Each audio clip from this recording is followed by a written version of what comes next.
Bagi pengguna media sosial khususnya Instagram saat ini sedang tren mengunggah stiker @yours dalam story. Tapi tahukah Anda, di balik tren ini ada bahaya mengintai privasi, termasuk data-data pribadi. Kita simak liputannya.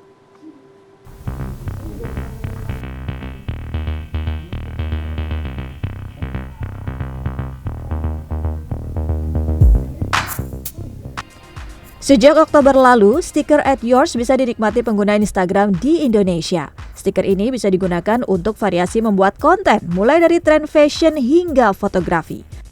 Namun, baru-baru ini terjadi kasus penipuan yang memanfaatkan stiker @yours variasi nama panggilan kamu. Pelaku disebut meminta sejumlah uang kepada korbannya. Peristiwa ini mendapat tanggapan beragam dari pengguna Instagram.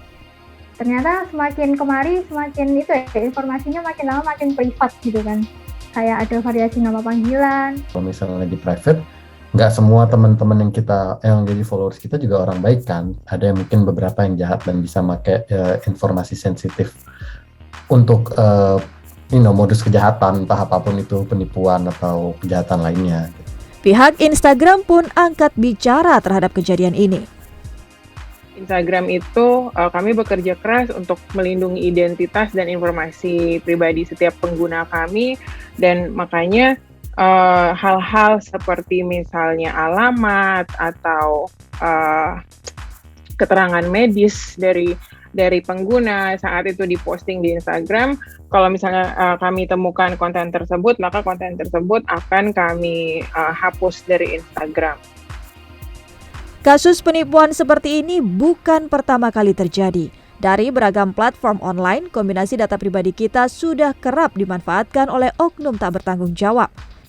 Digital Security Trainer Dita Caturani menyoroti, pemerintah seharusnya hadir memberi perlindungan terhadap privasi masyarakat dalam kehidupan online.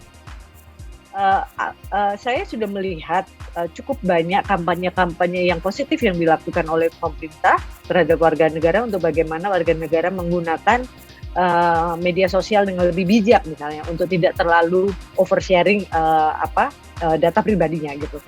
But it's not enough gitu. Harus ada upaya yang lebih serius bagi pemerintah untuk misalnya melindungi data pribadi kita dengan membuat peraturan-peraturan, dan itu salah satu yang belum dilakukan sampai sekarang ya.